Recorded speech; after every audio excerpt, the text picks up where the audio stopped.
변화의 기운들에 내가 적응을 안 해버리면, 반응을 안 해버리면 나는 그 자리에서 묵어버리는 거예요. 아니면 하반기에 어떤 그런 변화가 나한테 올 것 같아?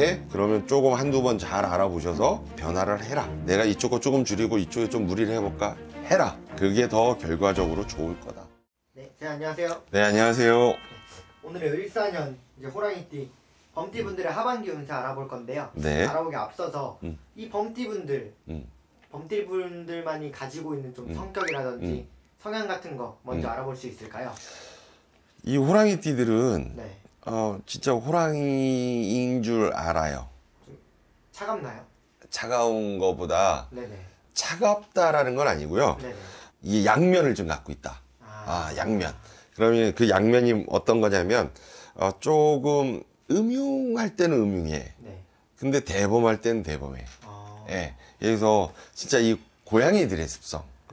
고양이잖아요, 호랑이도. 그죠, 고양이니까. 그 중에 이제 좀 큰 고양이란 말이지. 그쵸, 그쵸. 그래서 그 양면을 좀 갖고 있다. 양면을 갖고 있어서 그 대신 호랑이기 때문에 결과적으로는 좀 대범들하고 좀 큰 소리들 내려고 하고 있는데, 그 속내에는 어떤 그 자기들이 갖고 있는 어떤 사주의 특성에 따라서 그게 대범으로 가시는 분들이 있고 조금 약간 소심 쪽으로 가시는 분들도 있어요.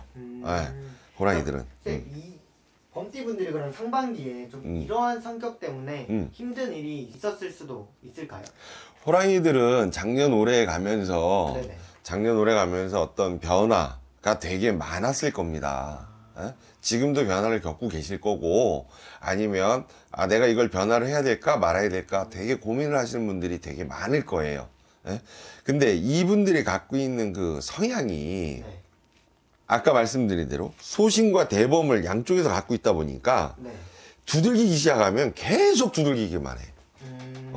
돌다리도 두들기면서 건드리라고 했는데 계속 두들기다가 못 가. 또 어떤 분들은 대범하니까 안 두들겨. 펑펑펑펑 뛰려고 그래. 그러다 보니 장보다는 단이 많을 수 있어. 이 호랑이들이. 그러면 주변에서 어떤 조언을 해주고 뭔가 충고를 해줬을 때 그거를 받아들이면 좋은데 겉으로는 거의 받아들입니다. 근데 속으로는 안 받아들여. 밀어내는 거. 겉에서는 예, 뭐 그래요 하지만 뒤돌아서서 본인들이 뭔가 결정을 짓고 행동을 할 때에는 자기들의 생각을 거의 많이 해. 그럼 이 호랑이띠 분들이 좀 변화에 익숙하지 않으실 것 같은데 어쨌거나 작년이랑 올해 변화가 많다, 변화를 고민하는 분들도 많다고 하셨잖아요. 그럼 다가오는 이제 하반기, 하반기에는 조금 이런 변화들을 받아들일 수 있을까요? 그렇죠. 받아들여야 되는 거야. 받아들일 수 있을까요가 아니고 변화는 받아들여야 돼. 하반기에는 해야 할까요? 아닌 해야 해. 그냥 해. 근데 그렇다고 막 덤벙덤벙 뛰라는 건 아니에요. 두들기되 두 번만 두들기고 변화하라는 거지. 그런데 지금 이게 변화를 안 해버리잖아요, 하반기에. 그러면 이게 그 작년부터 오는 변화의 기운들이에요. 그러면 이 변화의 기운들에 내가 적응을 안 해버리면, 반응을 안 해버리면 나는 그 자리에서 묵어버리는 거예요. 그럼 묵으면 어떻게 돼? 썩어. 썩어. 그래서 호랑이띠들은 뭐 자기들의 어떤 본인들마다의 어떤 상황들은 뭐 다 틀리시겠지만 변화가 오는 것들 중에 제가 판단할 때는 그 중에 한 80% 정도는 변화를 가져가는 게 맞을 분들이라는 거야. 그럼 한 20%는 변화하면 안 되겠지. 하지만 대다수의 어떤 분들은 이 변화는 요번에는 겪어가는 게 맞다. 요번에는. 그래서 너무 그냥 움츠리고만 있을 게 아니야, 이제는. 계속 두들기고 고민하고 있어. 이제 그러다 진짜 차 지나가면 다 도루묵 되니까. 하반기 때에는 만약에 지금도 고민하시는 분들이 있다. 그러면 한번 변화해 보시고, 아니면 하반기에 어떤 그런 변화가 나한테 올 것 같아? 그러면 조금 한두 번 잘 알아보셔서 변화를 해라. 그럼 이 80%는 변화를 하고 20%는 그냥 변화를 하지 않는다고 하는데 이 80%에 해당되는 분들은 변화를 하면은 거의 다 대부분 긍정적인 방향으로 좋다는 거죠. 그렇죠. 근데 호랑이띠들 중에 저는 이런 말씀을 드리고 싶어요. 만약에 이제 그 한 가지만 그냥 단편적으로 말씀을 드리면 내가 회사 생활을 하고 있는데 네. 내가 있는 조직에서 내가 100원을 받아. 네. 근데 저쪽 조직으로 옮기면 아 그냥 똑같은 100원이래. 그러면 안 옮길 거잖아. 사람들은 거의 안 옮겨요. 그쵸. 왜? 똑같은 100원이니까 네. 새로운 환경에 가서 적응하기 싫어.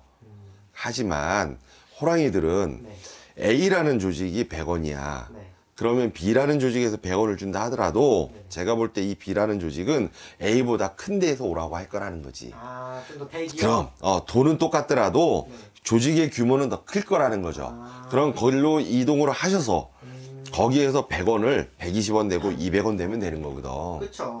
근데 아유 똑같은 100원인데 내가 가 말어 이러다 보면 안 된다라는 거야. 움직이라는 거죠. 그럼 어떻게 조금 더 나무가 아닌 숲을 볼 수 그렇죠. 있는 변화를 가져갈 수 있겠네요. 근데 호랑이들이 그동안 많이 이렇게 움츠려져 있었던 게 많을 거거든요. 그렇죠. 많을 거거든요. 그리고 이제 그 각각의 연령대를 보면 호랑이띠들의 그 연령대들이 네. 되게 그 인생의 중요한 시기에 나이들이세요, 지금. 네. 그러다 보니 내가 어떤 결정을 함에 있어서 많이 신중하신 걸 알겠지만, 변화는 하십시오. 네, 하십시오. 네. 그럼 변화라고 말을 하니까 제가 딱 한 가지만 더 질문을 드릴게. 네. 지금 경기가 많이 안 좋아요. 안 좋죠. 현실적으로 봤을 때. 네, 너무 안 좋아요. 변화라고 하면은 정말 이사 관련된 것도 있을 거예요. 근데 경기가 안 좋은 지금 이사를 가는 분들이 네. 정말 그냥 돌다리를 한 10번 두드리시는 분들이 있을 텐데 이분들 또한 좋다는 말씀이시죠? 그분들 또한 좋다. 그분들 또한 좋다. 그래서 저는 이사도 해라. 조금 우리가 이사할 때 넉넉히 여유를 갖고 이사를 하는 경우도 있지만 네네. 또 대출도 좀 끼고 그쵸. 뭐 이렇게 해서 이제 가시는 분들이 있잖아요. 대부분이잖아. 네네. 그러면 아 내가 이쪽 거 조금 줄이고 이쪽에 좀 무리를 해볼까? 해라. 무조건 해라. 저는 해라야. 그게 더 결과적으로 좋을 거다. 알겠습니다. 네. 그럼 호랑이띠 분들 올해 하반기 때는 정말로 조금 고민을 조금만 하시고 네 나무가 아닌 숲을 보셔서 정말 대성하시기를 네 맞습니다. 오늘 영상 마무리하겠습니다. 네. 감사합니다 선생님. 네 감사합니다.